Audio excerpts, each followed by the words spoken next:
Facebook menggantikan algoritma bagi mereka yang menjual hazmat, APD, sanitizer, masker tidak bisa berjualan di FB Ads. Bahkan sesuatu yang dimakan, diminum, obat, dan lain sejenisnya tidak boleh jualan melalui platform Facebook. Hal itu wajar dan dimengerti, namun di sini harus diingat, FB adalah negara dengan 2 miliar populasi, lebih banyak dari negara Tiongkok. Tidak salah kalau FB punya aturan bernegara dalam tanda petik. Kebebasan demokrasi di FB hampir tidak ada. Rakyatnya tidak bisa mengganti pemimpin FB sesuka-suka negara demokrasi lainnya. FB adalah sistem politbiro kalau mereka ini disebut bernegara. Ownernya presiden seumur hidup. Bahkan negara bukan lawan tanding negara Facebook. Hanya ketika Facebook mau membuat sistem currency sendiri yaitu Calibra, mendadak dunia tersentak. Dilarang oleh negara termasuk World Bank dan IMF. Facebook memilih menunda dengan perasaan geram. 2 tahun mereka menyiapkan hal ini semua. Sebagai bagian dari kapitalis, maka Facebook memilih konsolidasi, sebuah langkah pintar. Kita semua tahu bahwa globalis itu punya cita-cita ingin menegakkan single currency system di dunia ini untuk melawan kesombongannya mata uang dolar atau mata uang lainnya yang ingin menjadi pengendali transaksi di dunia ini. Semua mata uang sebuah negara dianggap tidak amanah, masih ada inflasi karena mismatch antara uang beredar dengan hasil produksi. Algoritmanya tidak berbasis emas yang stabil, tapi emas juga jadi komoditi saat ini. Juga harganya emas tersebut bisa dimainkan. Banyaknya, rumitnya, saling silangnya perebutan kekuasaan militer di dunia antara negara satu dengan negara yang lain membuat globalis punya pandangan lain melihat dunia saat ini. Mereka ingin juga menyudahi negara-negara atau kerajaan-kerajaan ini yang mereka anggap sudah tidak genah mengelola dunia selama 2500 tahun terakhir ini. Globalis punya mimpi, satu currency, satu sistem. Dan untuk melakukan hal ini, akankah mereka melakukan penggiringan opini akan COVID-19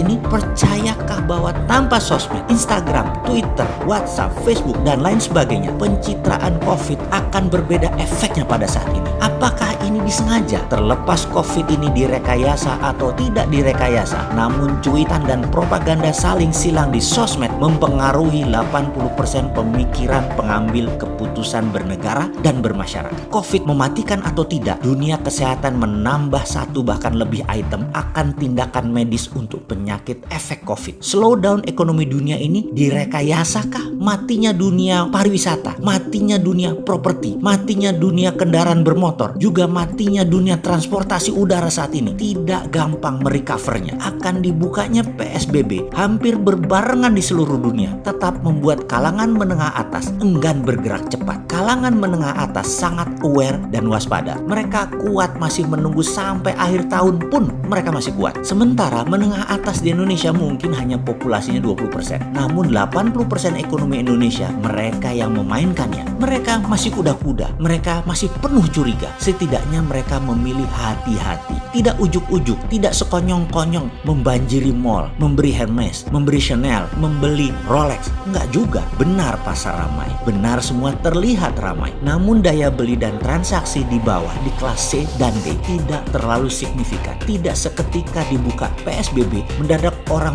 beli telur langsung 10 kilo, beli ayam langsung 5 ekor, beli minyak goreng langsung 20 liter. Tetap saja satuan, tetap saja sebutuhnya. Ini yang harus diwaspadai. Dan kalau Bosman ditanya, adakah solusi untuk memecahkan masalah ini semua? Jawabannya, ya pasti ada lah, namanya juga Sontoloyo. Sontoloyo itu kan anti globalis, anti kapitalis, bukan sosialis. Dan semua platformnya mendukung piramida terbawah yang akan di scale up dengan menunggangi kapitalis dan menunggangi globalis. Itu solusinya. Mulainya dari mana? Dari melihat apa yang dilakukan oleh para globalis menggoyang dunia. Masih ingat pernyataan saya, di negara berkembang, tindakan teror adalah untuk mengganti kekuasaan. Di negara maju, tindakan teror itu adalah untuk mengganti kebijakan. Jadi, menjalankan reign of terror adalah bagian strategi perang yang saat ini globalis lakukan. Kejadian white supremacy rasisme yang didukung Presiden Amerika terhadap kulit berwarna menjadi gerakan nasional dan menjadi gerakan dunia. Hal ini akan menyulitkan Trump berperang dengan Cina. Dalam informasi saya sebelum ini, saya katakan kalau saya Xi Jinping, saya pasti sponsori kaki tangan saya atau saya akan bangun sleeping army kita yang di Amerika, disiram dengan jutaan dolar agar gerakan itu terus menggoyang pemerintahan Trump dari dalam negeri. Jangan remehkan informasi sederhana ini. Tapi percaya saya, Tiongkok sudah lakukan. Lalu modal besar ternyata di drop juga oleh George Soros. George Soros hari ini bermain terang-terangan, bermain terbuka melawan Trump. Dan dia mensponsori gerakan kulit berwarna untuk turun ke jalan. Ini seru. Kemudian Joe Biden mulai melakukan serangan propaganda kampanyenya melalui semua media mainstream. Kecuali Fox News, itu medianya Trump. Ini seru kan? Asli seru. Di tengah-tengah globalis bermain melawan Trump, Facebook merambah kemana-mana. Bahkan masuk ke Indonesia. Sahabat, sudah mulai paham peta kekuatannya. Sekali lagi, Indonesia bagaimana strateginya? Bagaimana jurus Garuda menunggangi naganya? Bagaimana jurus Garuda menerkam elang? Bagaimana jurus Garuda mencengkram globalis? Kita tunggu tanggal mainnya.